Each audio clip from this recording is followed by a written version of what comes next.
Align, update, launch. Here's what you need to know.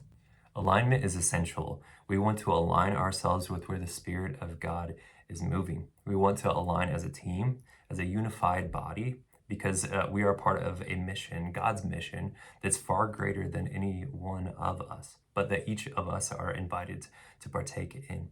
And we also want to align with a clear vision and strategy so that we're not just operating out of our own power and strength, but we are abiding and moving in the power of the Spirit and in prayer. So briefly, let me reveal, repeat, or reinforce what we as Chapel Rock kids are all about. Well, the big overarching umbrella as Chapel Rock, our vision is to see the whole community whole in Christ. That's why we exist, to see all people, everybody, to have a relationship with the God of the universe and to see them made whole, to thrive, to be who God has called them to be. And within that is our mission, our sort of how. And we do that by making disciples who make disciples. We carry out the mission of God. And from there, our why as Chapel Rock kids is to see kids trust, train, and transform. We want them to trust in Jesus. We want them to train in Jesus, to follow after him. And by doing that, trusting in him and training to learn to follow after him, to live in his love, to let that overflow, to love God and to love others. The Spirit of God has the ability and the power to transform them, to breathe new life into them. Trust, train, transform. So our strategy as leaders is to be present, to be personal, and to be a partner. We want to be present. We want to come prepared to show up, to be invested in the lives of these kids, to create a space where they actually belong, where they're known, because we believe that it's very difficult to believe if you don't feel that you belong. So we want to be consistent in the lives of these kids, be present. We also want to be personal, recognize these kids as individuals made in the image of God. Yes, sometimes they're crazy, frustrating, but they are image bearers of the God of the universe. And so be personal, recognize them, call them by name, get on their level, engage with them, and then be a partner. We want to align the church and the family. We want to make connections, create a space where there's community and belonging, and conversations where the message of the gospel is reinforced both in the home and in the church. So we, as disciple makers, as leaders of these kids, we can strategically do this by a few different action verbs. So I think of the acronym DIVE, and here's what DIVE is. DIVE stands for direct, invite, value, engage. So direct. Kids, just like you and me, need direction. We need shown what to do. They need to learn how to navigate the Bible. They need to understand. They need direction. They need guidance in every little thing. They also need invited. Extend the invitation. Help them to take a next step. Let them know what is okay and what's not okay, and to participate in the journey that God's calling them to. And then V is value. They have intrinsic worth and value that God has given to them. And so it's important that we communicate that in our words, but also in the nonverbals too, that we communicate that we are there for them, that we care deeply about them, how they're doing. So ask how they're doing, check in with them, value them as individuals. And then also E is to engage. Get on their level, show an interest, take an interest in what they're interested in, and use that as a sort of springboard to bridge truth into their life. All right, we're all aligned now. Let's update. You will notice a few updates that are coming in the scripts starting in January and moving into the new year. There's a few changes in the flow. Remain calm. Hopefully it actually simplifies and makes things a little bit more effective and easier for us to understand, to come prepared and ready. Both services will be a little bit different now, but consist of the same 4 parts. So there'll be opening time, there'll be large group time, small group time, and then free time. Those might look different first to second service where those fall, but each of those segments will each be 15 minutes with the exception of large group time, which will be approximately 30 minutes. So this isn't a strict guideline, but just a sort of a framework for us to transition and help create consistency and predictability for kids so that they can feel like they belong. We will also be phasing out the trail. And so each first service and second service will have a little bit different things going on. We believe that the trail was good for a season, for a time. It's now, if I'm just being honest, not carrying out what it was intended to do. And so we're going to let that move on. But now, hopefully, we can do something a little bit more effective with our time. So opening time for first service will consist of a kid-friendly systematic theology. This is to introduce some foundational truths and concepts to them.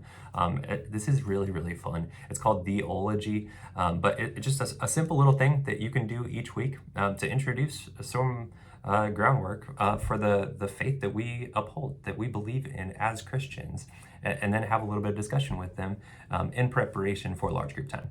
In second service, the opening time will consist of reading the Bible story like you have been, but then also using some of the room resources, some of the maps, the profiles for biblical characters, also books of the Bible, learning a little bit more about them, diving in, and then if there's still some spare time, working on the memory verse.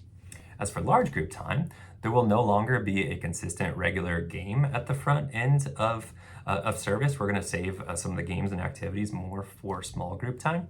But rather, right when we get into large group, we're going to be diving straight into prayer, into worship, and into Bible story.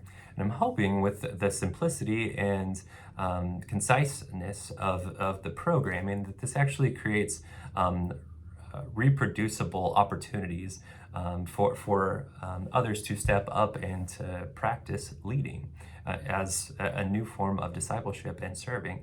And so I'm imagining it, and especially wanting to emphasize high schoolers as a way to sort of pass the keys along, that they can practice living out their faith in an everyday way and to grow in leadership abilities. I'm seeing more and more that my role is to serve you, that you might lead kids rather than me myself leading kids. And so being a disciple maker is something that I'm growing into. So back to small group time. During first service, this will typically consist of a review activity and then a few discussion questions and closed with a prayer huddle just as a group. Second service will have an application activity to apply what they have been learning, and then breaking that down with a few discussion questions as well, and then closing with prayer. The hope is that with these few changes, we create more predictability, consistency for kids to create environments where they feel that they belong, and more engagement with their leaders. As a side perk, the scripts typically kind of fit on a single front side of a page now rather than a front and back or multiple pages. So this will be simpler for you to prepare and to come ready and to just be fully present with the kids and engage with them. One other quick update, if there's ever a fifth Sunday of a month, that Sunday is now going to become a family service Sunday. This is sort of a thank you for serving. We also want to establish good rhythms and rhythms of rest. And we want to do all that we can to ensure that nobody is feeling burnt out and that serving is a joy. Couple quick housekeeping updates. We know that kids left to their own devices will typically gravitate towards whatever activity is usually the most physically active and engaging. And so with that being the case, I just want to provide you with a couple of ideas and encouragement. Before any of that gets way too out of hand, I want to actually remove some of the balls and other throwable weapons or objects out of the room. And instead encourage you guys to do puzzles, games, activities that are already there, some of the dive deeper activities, and hopefully we can brainstorm some new things to do together. But also, if you find something fun or think of your own ideas, bring it. Let's do it. However, when things do inevitably get out of hands, when, not if, I just want to remind you that we do have a 3-step discipline procedure policy in place. Those are on the side cabinets of each of your rooms. And there's also a poster, it's entitled How a Kid Rocks. I'll link both of those in the description, the 3-step policy and then How a Kid Rocks also. But the first step is to take them to that poster to help remind the kid of how we should be respectful and considerate of others around us, how we're being loving and creating a learning environment.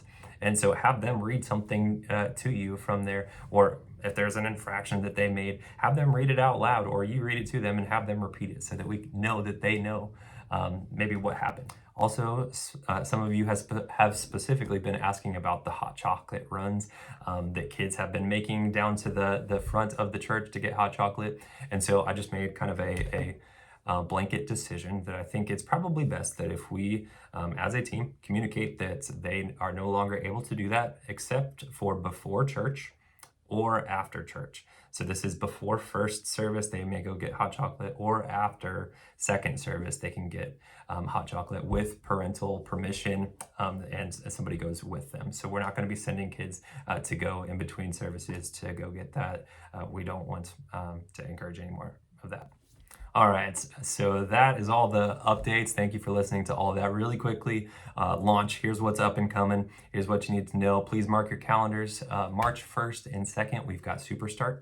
So specifically for those who serve with the 4th and 5th graders, we're gonna have 4th, 5th, and 6th, all that preteen age going to Superstart. Really fun event. This is gonna be an overnighter between the 1st and 2nd, the Friday, Saturday there.